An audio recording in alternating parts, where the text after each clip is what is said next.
Welcome back sa ating channel. Ipagpatuloy muna natin ang kwento ni Hunter Baphomet.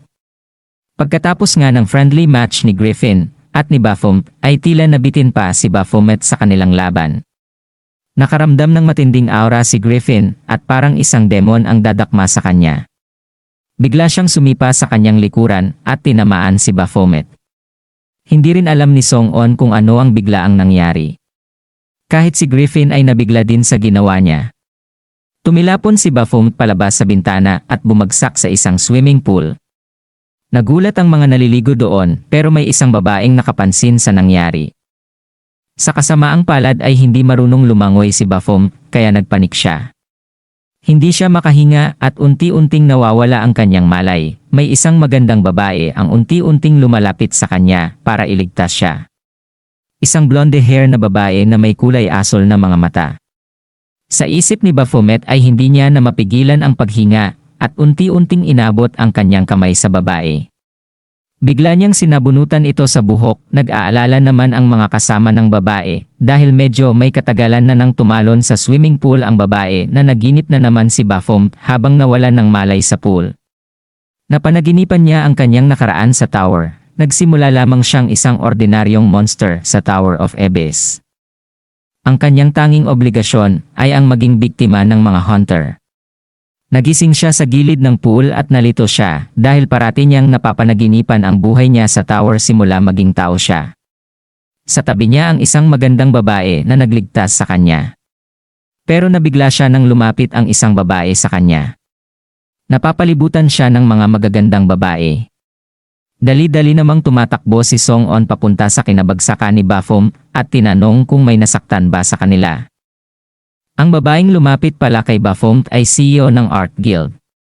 Si Echidna, pinakita niya kay Song-on ang mga gintong buhok na nabunat sa babaeng nagligtas kay Baphomet. Ito daw ay buhok ng representative ng kanyang guild, kaya kailangan nilang bayaran ito. Sinira daw ni Baphomet ang kanilang party. Humingi naman ng paumanhin si Song-on sa kanila, pero sinabi ni Echidna na ang bago ang hunter dapat ang may responsibilidad nito. Kailangan niyang bayaran ng 1,000,000 bawat hibla na nabunat niya sa babae. Nagalit si Baphomet at sinabi na wala siyang pakialam. Wala siyang pakialam kung sinong hunter pa ang nagmamayari ng buhok. Sinabi ng mga taga-Art Guild na mukhang hindi nga niya kilala kung sino ang sinabunutan niya.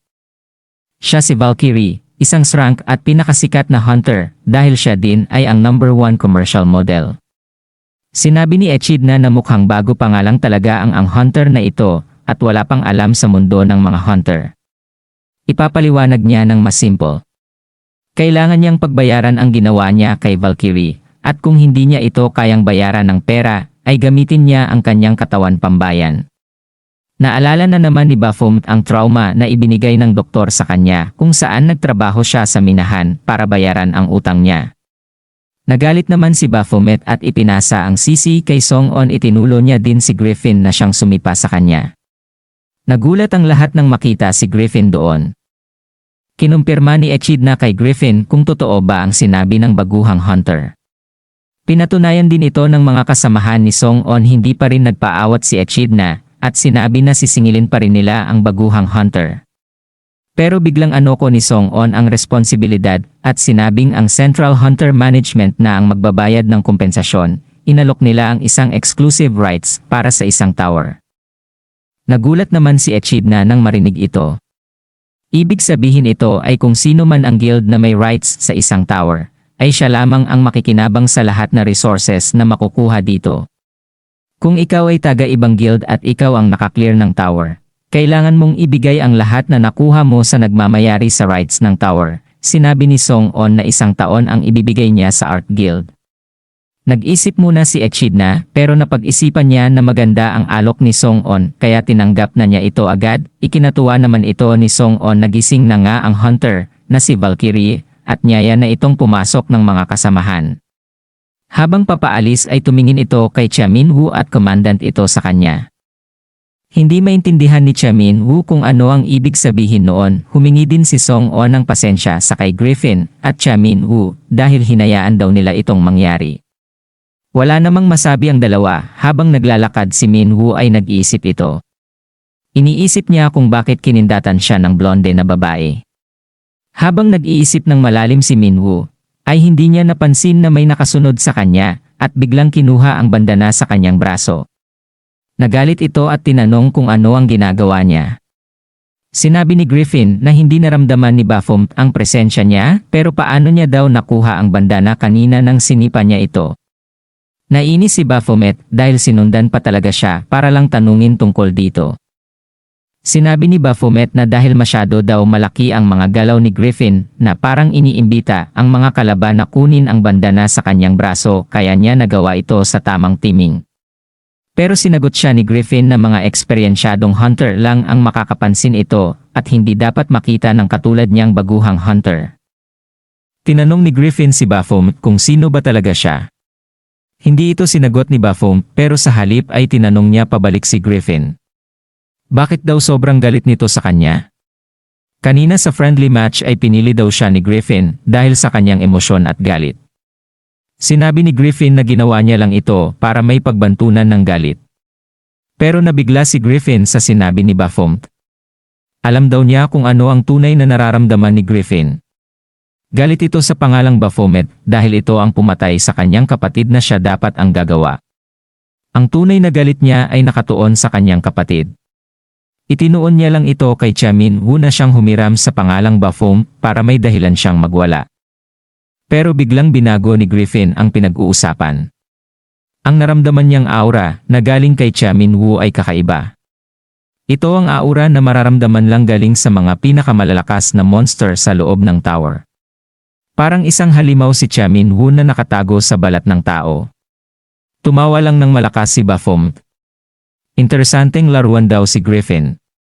Kagaya ng kapatid niya, sabihin na lang daw nila na isa siyang monster. Tinanong niya si Griffin kung ano daw gagawin niya kung totoo ito. Sinabi ni Griffin na papatayin niya kaagad si Baphomet kung totoo ito. Ganoon din daw ang gagawin niya kay Griffin bilang isang monster kung siya ay isang monster na. Hihintayin daw ni Baphomet ang araw na malalaman ni Griffin ang kanyang tunay na pagkatao. At sa araw na yun ay sana lumakas si Griffin at maaliw siya nito. Dahil kung hindi ay mamatay lang ito sa mga kamay niya. Pagkatapos ng orientation sa Jeju Island, ay agad nang bumalik sa syudad si Cha Min-woo at isang umaga ay niyaya siyang sumama ni Song-on. Tinanong niya si Song-on kung saan sila pupunta.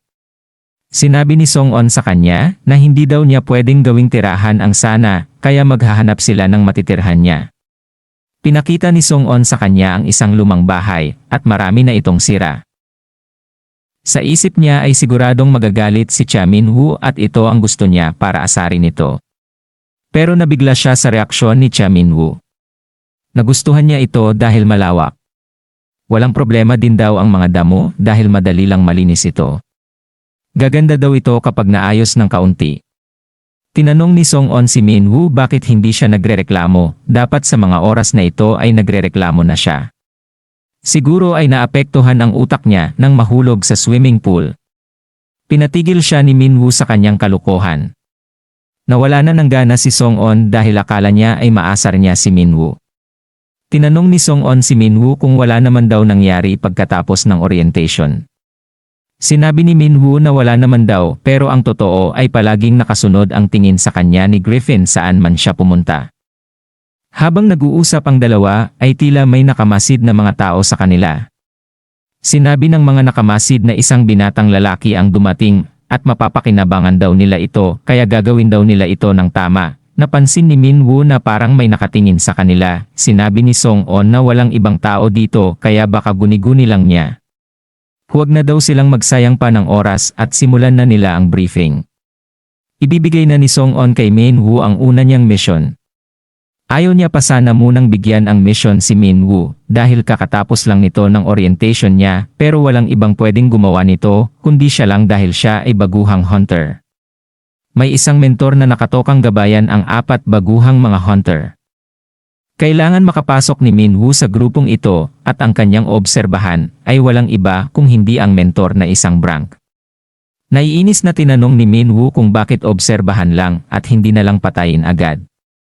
Sinagot siya ni Song-on na kailangan nilang malaman kung sino ang nasa likod ng mga krimen na ginagawa ng mentor.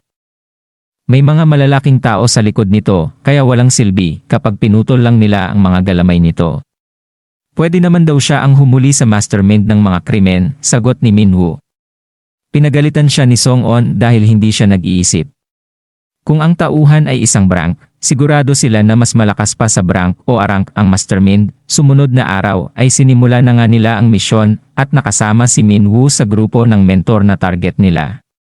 Mabait na nagpakilala ang mentor. Ang kanyang codename ay Quitch. Isa daw siyang brank at dati ay freelance ang trabaho niya, pero dahil sa gusto ng asawa niya na may establing hanap buhay sila, ay naging tuta na lang siya ng gobyerno. Napansin ng mentor na tila masama ang tingin ni Baphomet sa kanya, kaya tinanong niya kung ano daw ang problema. Pero sinagot siya ni Baphomet na wala naman daw. Naalala ni Minwoo ang pinag-usapan nila ni Song-on, kailangan na mahuli nila sa akto, at pinakamahalaga sa lahat ay mahuli nila ito ng buhay. Kailangan niyang makipagkaibigan at maging malapit sa mentor. Sa isip ni Minwoo ay madali lang ito mahuli ng buhay. Kaya walang problema kahit putulan niya ito ng isang braso.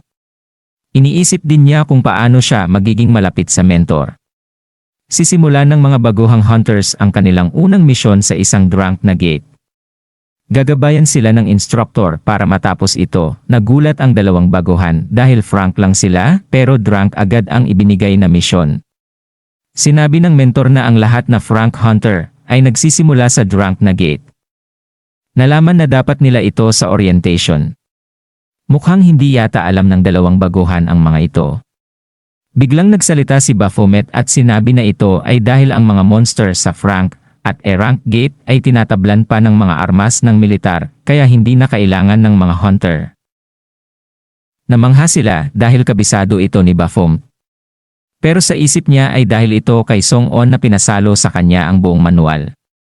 Tinahanda na ng mentor ang kanilang mga sandata bago pumasok sa gate, pero napansin niya na walang sandata si Baphomet. Sinabi ni Baphomet na kamaon niya ang kanyang sandata. Bigla namang may bumanga sa likod niya at pinatabi siya. Nagtataka si Baphomet kung saan niya unang nakita ang mga kasamahan. Sa orientation, silang tatlo pala ang parating nagsasalita ng masama tungkol sa kanya. Hinayaan lang ito muna ni Baphomet at pumasok na sila sa gate. Nagsimula nang ang labanan ng mga baguhan ng mga monsters, at habang ginagawa nila ito ay nag-oobserba lang ang mentor. Ang isang hunter na bumanga kay Baphomet ay may taglay na lakas. Pero ang kanyang galaw ay masyadong malawak at mabagal. Ang babae naman daw ay magaling umatek pero wala itong lakas para makadamage sa mga monster. Ang isa naman ay may taglay na malalakas na spells pero hindi asintado. Ang tatlong hunter na ito ay may taglay na mga kahinaan pero kung ikukumpara daw kay Baphomet ay masyadong malayo. Mabilis niyang naiiwasan ang mga atake ng monster. Parang pinaglalaruan niya lang ang mga ito. At ang mga masyadong mahihinang monsters ay dinudurob niya lang gamit ang kanyang mga kamay. Sa isip ng mentor ay nasa kanya na ang lahat na attribute. Lakas, liksi, at magaling bamasa ng sitwasyon. Ang mga hunter daw na katulad niya ay tinatawag na mga irregular. Sila ang mga henyong hunter matapos maawakin. Pero masyado daw siyang magaling makipaglaban kahit na siya pa ay isang irregular. Naalala naman ni Baphomet ang bilin sa kanya ni Song-on ng ngitian ng mentor para mapalapit ito sa kanya. Natapos na ang wave ng mga monster at masaya daw ang mentor at walang nasaktan sa kanila. Pero sa isip ni Baphomet ay naiinis at naiinip na ito. Puro mahihinang monster ang kanyang nakakalaban at mukhang gagawin niya pa ito ng ilang araw para lang mapalapit sa mentor. Kailangan niyang may mangyari para mapabilib niya ang mentor at nang makuha nito ang interes niya. May naisip na paraan si Baphomet. Nag-uusap na ang baguhang hunter at ang mentor. Sinabi nila na masisira ang gate kapag napatay na nila ang boss. May dalawang kondisyon para lumabas ang boss. Dapat mapatay nilang lahat ang mga monster, at ang ikalawa ay kapag may naamoy itong dugo. Habang nag-uusap ay biglang nakaramdamang lahat ng pagyanig.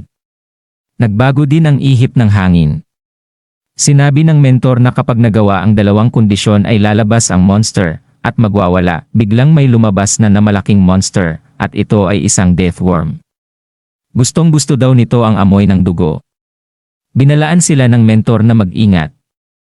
Sa isip ng isang hunter ay masyadong malaki at malakas ito. Walang paraan para matalo nila ang Deathworm. Pero bigla siya nang sinipa ni Baphomet at pinatabi. Kinuha din ni Baphomet ang kanyang espada. Nabigla naman ang ibang hunter sa ginawa ni Baphomet at sa pagnakaw nito ng espada sa kasama nila, binalaan nila si Baphomet na parang pagpapakamatay ang gagawin niya kapag ginamit niya ang sanda at ang hindi sa kanya dahil bumababa ang visa nito kung hindi may-ari ang gumagamit. Pero hindi ito pinansin ni Baphomet, sinubukan din siyang pigilan ng mentor dahil ayaw niyang may mangyaring masama sa batang may talento. Pero huli na ang lahat at tumalon na ng sobrang taas si Baphomet. Hindi makapaniwala ang mga hunter at ang mentor sa nakita. Sinabi ng mentor na siguro ay mamamatay ito. Tinanong ng mga hunter kung si Baphomet ang tinutukoy niya. Sinabi ng mentor na hindi. Ang Deathworm ang mamamatay sa kamay ni Baphomet. Hindi makapaniwala ang lahat sa nakita nila.